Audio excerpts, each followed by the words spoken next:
পাপড়ি হয়ে নুয়ে পড়ি সিজদাতে যাই আমি, ফুলের বাগে ইচ্ছে জাগে ফুল হয়ে যাই আমি। পাপড়ি হয়ে নুয়ে পড়ি সিজদাতে যাই আমি, কপাল পোড়া সে তো যে জন তোমায় খুঁজে পায় না।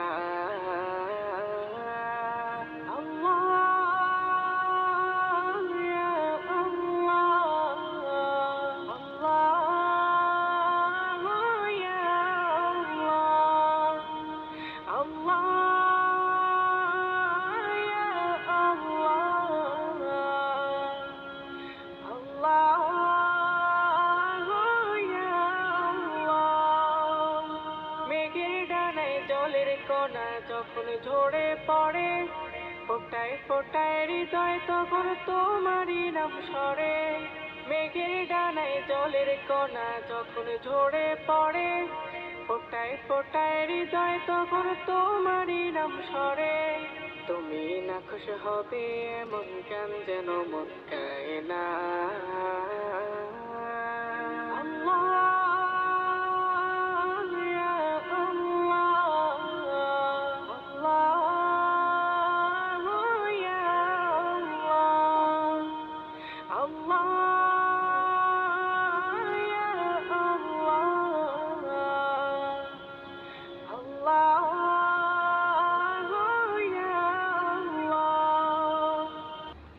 হ্যালো ফ্রেন্ডস, আসসালামু আলাইকুম।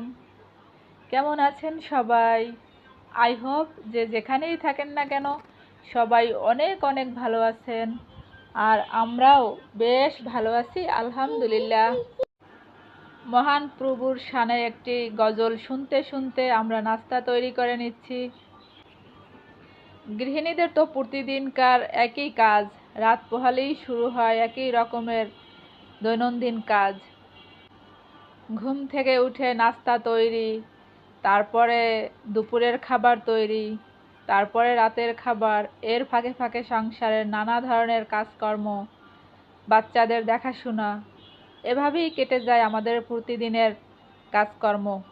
আমরা যারা গৃহিণী আছি এভাবেই প্রতিদিন আমাদের কাজে কাজে শেষ হয়ে যায় সময়টুকু। আজকে আমি এই যে এখন ওয়াশিং মেশিনে কাপড়গুলো ধোয়ার জন্য দিয়ে দেব। বাচ্চাদের জামা কাপড়, বিশেষ করে ছেলেরা বাইরে যে জামা কাপড় পরিধান করে এগুলো তো একটু ময়লা করে।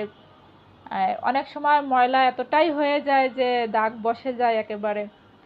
তো অনেকে মনে করে যে ওয়াশিং মেশিনে এরকমের কাপড় চোপড় ধুইলে হয়তো এর দাগটা কিংবা স্পটটা উঠতে চায় না, কিন্তু আমি বলবো যে শুধুমাত্র একটা টিপস অবলম্বন করলে অবশ্যই এই দাগটা উঠে যাবে এবং কাপড় একেবারে নিট অ্যান্ড ক্লিন হয়ে যাবে ইনশাল্লাহ।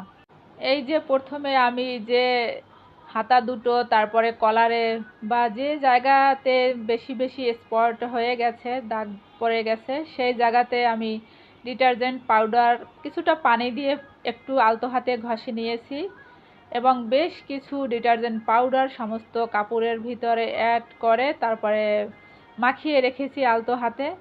আর বাকি কাপড় চোপড় এখন আমি দিয়ে দেব, যেগুলোতে একটু ময়লা কম সেগুলো এখন আমি উপরের দিকে দিয়ে দেব। আর এতেও বেশ কিছু পানি এবং সাথে ডিটারজেন্ট পাউডার দিয়ে আমি আলতো হাতে মেখে ভিজিয়ে রাখবো প্রায় 10 মিনিটের মতো। তো 10 মিনিটের মতো ভিজিয়ে রেখে তারপরে আমি সংসারের অন্যান্য কাজে অ্যাটেন্ড করব। এরপরে কাপড় ধোয়ার পরে, কাপড় শুকানোর পরে আমি অবশ্যই আপনাদেরকে দেখাবো যে ওই শার্টের হাতা এবং কলার কতটা নিট অ্যান্ড ক্লিন হয়ে গেছে। আমি অবশ্যই সেটা আপনাদেরকে দেখাবো। তো এভাবে যদি এই টিপসটি যদি ফলো করে যদি আপনারা কাপড় ওয়াশিং মেশিনে ধৌত করেন, ইনশাল্লাহ কাপড় পরিষ্কার তো হবেই, সাথে একেবারে ঝকঝকে চকচকে নিট অ্যান্ড ক্লিন হয়ে যাবে। স্পটের জায়গাটাতে একটু ডিটারজেন্ট পাউডার অথবা আপনি পরিষ্কারক নাশক হিসাবে যে প্রসাধনী ব্যবহার করেন না কেন সেটি একটু পানি দিয়ে আলতো হাতে মাখিয়ে রাখবেন, তারপরে ভিজিয়ে রাখবেন 10 মিনিটের মতো। মানে গা মাখা পানি দিয়ে, কাপড়ের জন্য গা মাখা পানি থাকে এরকমের পানি দিয়ে 10 মিনিটের মতো ভিজিয়ে রাখবেন। তারপরে কাপড়গুলো ওয়াশে দিয়ে দেবেন এই যে আমি 10 মিনিট পরে ফিরে এসে এখন ওয়াশে দিয়ে দিচ্ছি। তো 10 মিনিট নয় বন্ধুরা, যদি আপনার মনে চায় তো আপনি 15 মিনিটের মতো সময়ও ভিজিয়ে রাখতে পারেন, তো আপনার ইচ্ছা। তো মিনিমাম 10 মিনিট যদি ময়লা কাপড় সাবানের গুঁড়া অথবা ডিটারজেন্ট পাউডার দিয়ে ভিজিয়ে রাখা যায় তো এটা সব থেকে ভালো হয়। তো 15 মিনিট 20 মিনিটও রাখা যায় ইচ্ছা করলে। তো কাপড় ভিজিয়ে আমি ওয়াশে দিয়ে দিলাম। আর এখন আমি বিছানার নতুন একটা চাদর বিছিয়ে নেব, যেহেতু বিছানার চাদরটা আমি ওয়াশে দিয়ে দিয়েছি। তারপরে পর্দা দিয়ে দিয়েছি, দুটো জানালার পর্দায় দিয়ে দিয়েছি। এখন আমি এই যে নতুন একটা বেডশিট বিছিয়ে নিলাম। আর না বিছালে তো আমার বাচ্চা এটাকে 12টা নয় 13টা বাজিয়ে ফেলবে। গতকালকে বাচ্চার বাবা ফিরনি মিক্স নিয়ে আসছিল বাসায়, তো ওটাকে এখন আমি রান্না হতে দেব। তাই জন্য বেশ কিছু পরিমাণ লিকুইড দুধ আমি হাঁড়িতে দিয়ে দিয়েছি। এখানে প্রায় 300 গ্রামের মতো লিকুইড দুধ দিয়ে দিলাম। এই যে উপকরণগুলি আমি একটা পাত্রে ঢেলে নিয়েছি। এখানে পোলাওর চাল গুঁড়া করা রয়েছে, আর সাথে রয়েছে কাজু বাদাম পেস্তা বাদাম কুচি, এবং এতে রয়েছে ফুল ক্রিম গুঁড়ো দুধের মিশ্রণ। এই যে কাজু বাদাম, তারপরে পেস্তা বাদাম আছে, আর এখানে রয়েছে আরও কিশমিশ। ফিরনি রান্না করার সকল উপাদানই এর সাথে রয়েছে অ্যাড করা, শুধু পানি দিয়ে রান্না করলেই হয়ে যায়। তারপরেও আমি আরও স্বাদ বাড়ানোর জন্য 300 গ্রামের মতো দুধ দিয়েছি। দুধটা একটু গরম হওয়ার পরেই আমি দিয়ে দিলাম সেই ফিরনি মিক্সের উপকরণগুলি। আর 2-3 মিনিট এখন জাল করে তারপরে এর ভিতরে আমি প্রায় 400 গ্রামের মতো পানি অ্যাড করে দেব। তারপরে বেশ কিছুক্ষণ রান্না হতে হতেই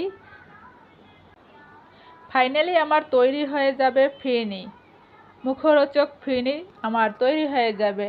আর একটা কথা ভুলে গিয়েছি বলতে, যে এর ভিতরে আরও রয়েছে সাবুদানার মিক্স, যেটা এখন একটু একটু বোঝা যাচ্ছে দেখে, যে দানা দানা দেখা যাচ্ছে। পরবর্তীতে আরও ভালোভাবে দেখা যাবে যখন সম্পূর্ণ রান্নাটা শেষ হয়ে যাবে, সাবুদানার মিশ্রণটা তখন ফুটে উঠবে চোখে। ডিয়ার ভিউয়ার্স, দেখতে থাকুন, আর দেখতে দেখতে ভালো লাগা ভালোবাসা নিশ্চয়ই হয়ে যাবে। আর যদি ভালো লাগা হয়েই যায় তাহলে আশা করছি আমার এই চ্যানেলটিকে সাবস্ক্রাইব করতে ভুলবেন না। নিশ্চয়ই সাবস্ক্রাইব করে নেবেন, আর অল অপশনটি অবশ্যই প্রেস করে রাখবেন, কারণ আমি পরবর্তী ভিডিও আপলোড করার পরপরই নোটিফিকেশন হয়ে পৌঁছে যাবে আপনার মুঠোফোনে। এই যে দেখুন আমার সাবুদানার মিশ্রিত এই যে ফিরনি, মুখরোচক ফিরনি, কত সুন্দর লুক হয়েছে দেখতে, বাহ ভীষণ মজাদারও হয়েছে। আর এটাকে এখন আমি ফ্রিজে লোড করে রেখেছি, 2-3 ঘন্টার পরে বের করে পরিবেশন করা হবে। আর তারপরে আমরা তো সবাই জানি যে মিষ্টান্ন খাবার একটু ঠান্ডা হলে খেতে আরও বেশি মজাদার হয়। তারপরে আমি কলমি শাক, সরি এটা হচ্ছে পালং শাক, একটু আলু কেটে কেটে পাতলা পাতলা করে আমি পালং শাকটা রান্না করেছি। আর এখন রান্না হতে দিয়েছি করলা আর আলুর মিশ্রণ, এই যে দেখতে পাচ্ছেন। আর এখন আমি দেখাবো আমার সেই শুকনো কাপড় যা আমি ধুয়েছিলাম ওয়াশিং মেশিনে।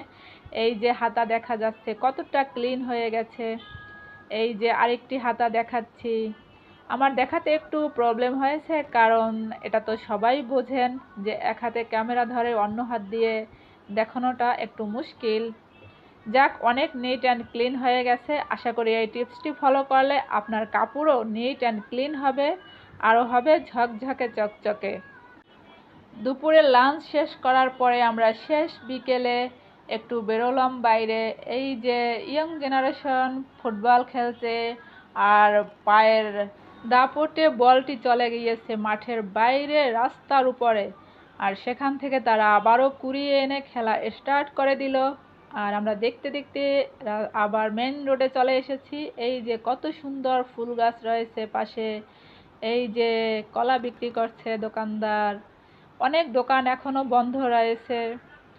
এই যে বিভিন্ন রকম মানুষ তাদের কর্মব্যস্ততায় রীতিমতো ব্যস্ত রয়েছে।